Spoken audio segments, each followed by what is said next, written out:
السلام علیکم، میرے چینل کہانی کی دنیا میں خوش آمدید۔ اگر آپ کو کہانیاں سننا پسند ہیں تو ابھی میرے چینل کو سبسکرائب کریں اور ساتھ میں لگے بیل آئیکن کے بٹن کو بھی پریس کر دیں تاکہ آپ کو ملتی رہیں ویڈیو اپڈیٹس۔ تو چلیے چلتے ہیں آج کی کہانی کی طرف۔ بہت دن گزرے، تاشقند میں ایک غریب لکڑہارا رہتا تھا۔ اس کا نام شیرازی تھا۔ وہ جنگل سے لکڑیاں کاٹ کر شہر میں فروخت کرتا تھا۔ اسے اتنا تھوڑا معاوضہ ملتا کہ اس کا گزارا بہت مشکل سے ہوتا تھا۔ شہر سے بہت دور ایک درویش کی جھونپڑی تھی۔ وہ ہر وقت اللہ کی یاد میں مشغول رہتے تھے۔ شیرازی ان درویش کی خدمت میں حاضر ہوا اور جھونپڑی کے باہر سے آواز لگائی، اے محترم بزرگ، کیا میں اندر آ سکتا ہوں؟ درویش نے کہا، دروازہ کھلا ہے، تم اندر چلے آؤ۔ شیرازی جھونپڑی میں داخل ہوا۔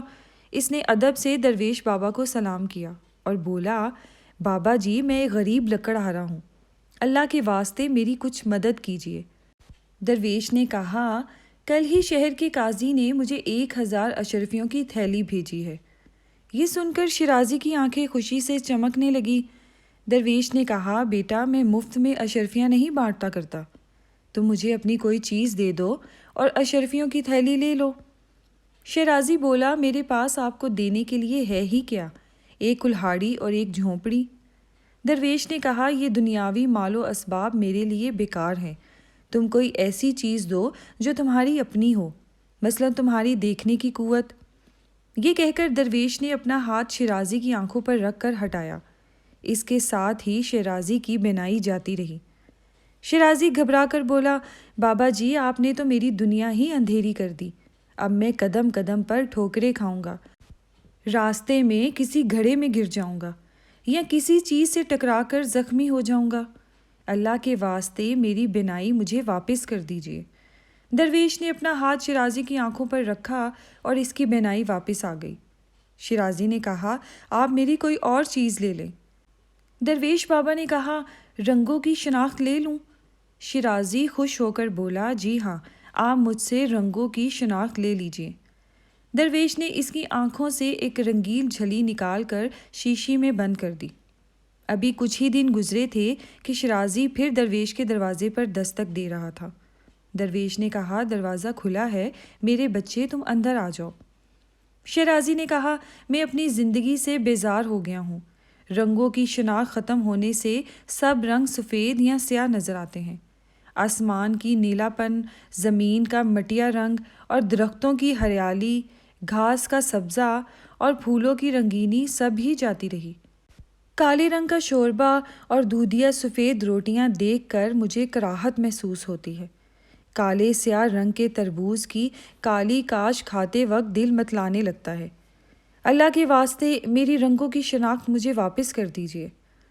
درویش نے شیشی سے رنگین جھلی نکال کر شیراز کی آنکھوں پر دوبارہ لگا دی۔ شیرازی فوراً جھونپڑی سے باہر کی طرف دوڑا۔ وہ بہت دیر تک نیلے آسمان، سرسبز گھاس، سرخ اور گلابی پھولوں اور طرح طرح کے رنگین پرندوں کو دیکھتا رہا اور آخر میں بولا، اللہ تیرا شکر ہے، مجھے تو اب معلوم ہوا کہ رنگوں کے بغیر زندگی کتنی بے مزہ ہے۔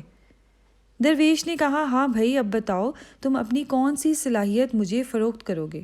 تمہاری قوت سماعت یعنی سننے کی طاقت لے لوں؟ شیرازی بولا، ہاں، بھوکے مرنے سے بہتر ہے کہ انسان بہرا ہو کر زندگی گزارے۔ درویش نے شیرازی کے کانوں سے کچھ نکال کر ایک ڈبیا میں بند کر دیا۔ ابھی تھوڑے ہی دن گزرے تھے کہ شیرازی پھر درویش کی جھونپڑی کے باہر کھڑا تھا اور کہہ رہا تھا، میرے بابا، میری مدد فرمائیے۔ درویش نے کہا، کیا بات ہے، تم بہت پریشان دکھائی دیتے ہو۔ شیرازی بولا، اے بزرگ، اب میں چڑیوں کے چہچہانے، کوئل کی کوکو اور بلبل کی سریلی آواز سے محروم ہو گیا ہوں۔ بازار جاتا ہوں تو ہر وقت حادثے کا دھڑکا لگا رہتا ہے۔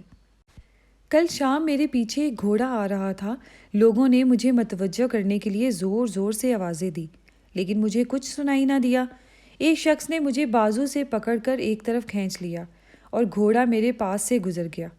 اللہ کا شکر ہے کہ میں حادثے کا شکار ہونے سے بچ گیا۔ آپ میری سننے کی طاقت واپس کر دیجیے۔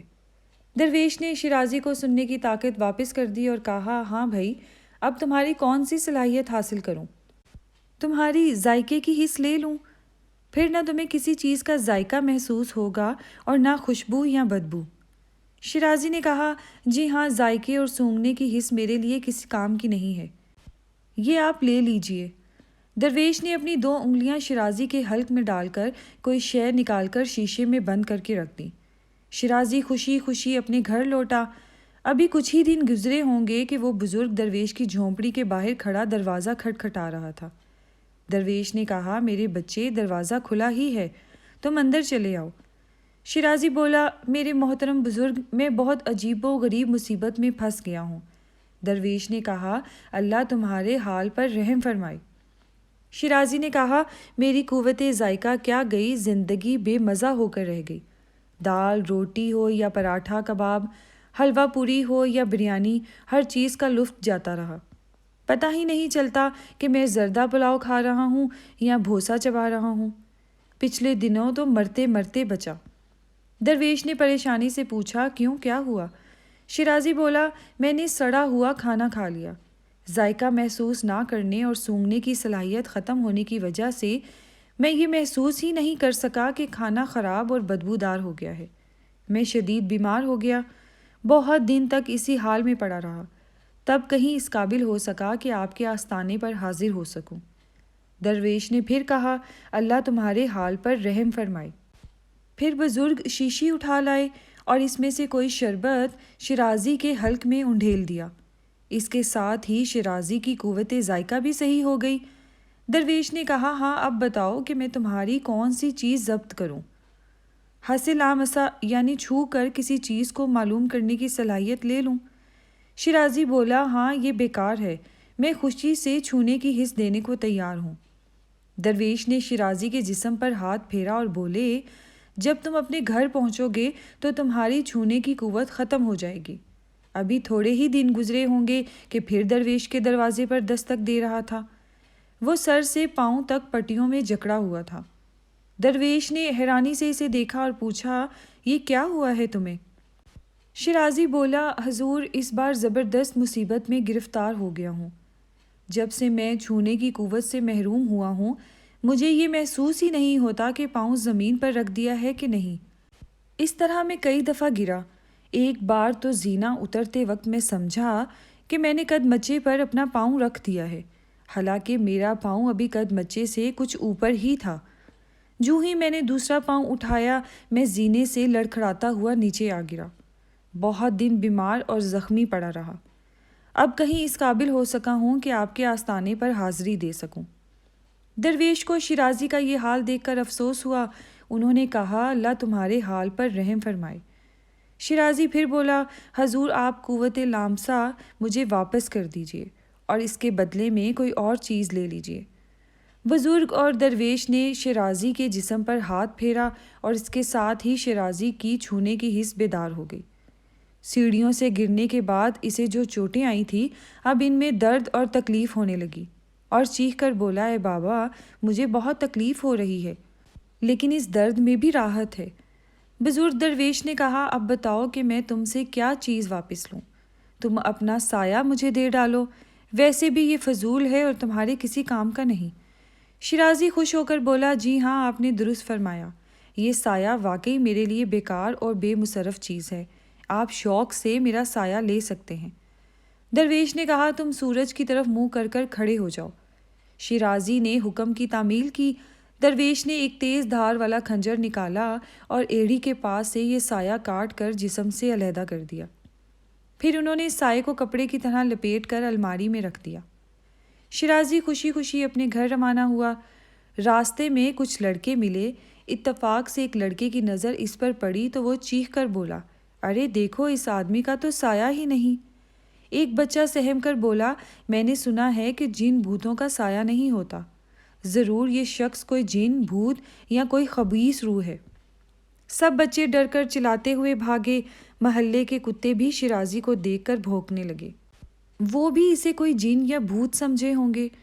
اب شیرازی دن بھر اپنے کمرے میں بیٹھا رہتا، رات کے وقت گھر سے نکلتا اور گھپ اندھیری گلیوں میں پھرتا رہتا۔ اس کے دوست، رشتہ دار بھی اس کی اس حرکت پر حیران تھے۔ وہ اسے بلاتے، لیکن شیرازی کسی سے ملنے کے لیے نہیں جاتا۔ آخر وہ اس قیدی تنہائی سے گھبرا گیا اور ایک دن پھر بابا کے آستانے پر حاضر ہو گیا اور لگا چیخ چیخ کر پکارنے، یا مرشد پیر صاحب! درویش نے دروازہ کھولا اور شیرازی کو دیکھ کر کہا، کہو کیسے آنا ہوا؟ شیرازی رونے لگا اور بولا، حضور میں بہت تکلیف میں ہوں، اللہ کے واسطے میری مدد کیجیے اور مجھے اس مصیبت اور قید سے نجات دلائیے۔ درویش نے پوچھا، اب کیا ہوا ہے؟ شیرازی نے جواب میں اپنی کہانی سنا ڈالی اور کہا، حضور مجھے تو اب معلوم ہوا کہ انسان کا سایہ بھی بہت کام کی چیز ہے۔ یہ وہ ساتھی ہے جو ہمیشہ ساتھ رہتا ہے، کبھی آگے آگے چلتا ہے اور کبھی پیچھے پیچھے۔ اس سے محروم ہو کر محسوس ہوا کہ جیسے ایک سچا دوست اور دکھ سکھ کا ساتھی ساتھ چھوڑ گیا ہو۔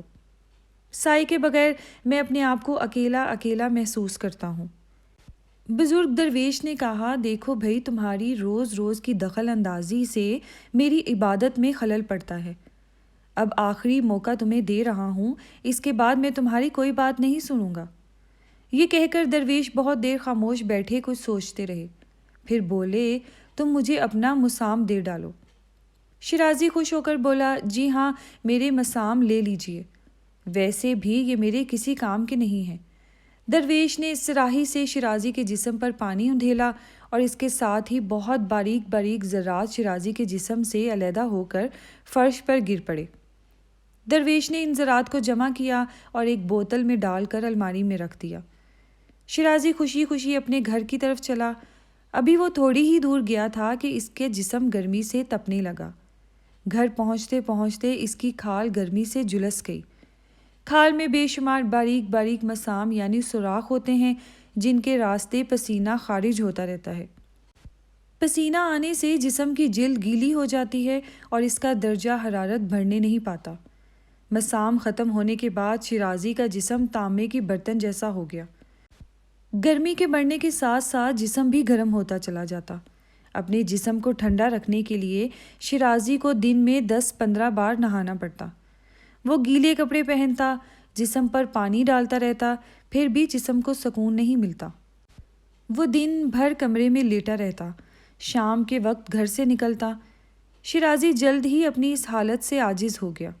ایک بار پھر وہ درویش کی جھونپڑی کے باہر کھڑا ہو کر آوازیں لگا رہا تھا، اللہ کے واسطے میرے مسام واپس کر دیجیے۔ درویش نے الماری سے وہ بوتل نکالی جس میں مسام تھے۔ بوتل میں پانی ڈال کر اچھی طرح ہلایا اور شیرازی کے اوپر انڈھیل دی۔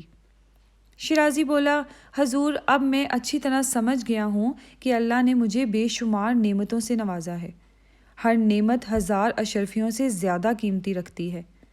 یہ رہی آپ کی 1000 اشرفیوں والی تھیلی، میں اب محنت اور ہمت سے اپنی روزی کماؤں گا۔ وہ جانے کے لیے مڑا، تب درویش نے اسے آواز لگائی، ٹھہرو۔ شیرازی رک گیا۔ درویش نے کہا، میں جو کچھ تمہیں دے چکا ہوں واپس نہیں لوں گا، اسے اپنے استعمال میں لاؤ، محنت اور ایمانداری سے روزی کماؤ، اللہ تمہیں برکت دے گا۔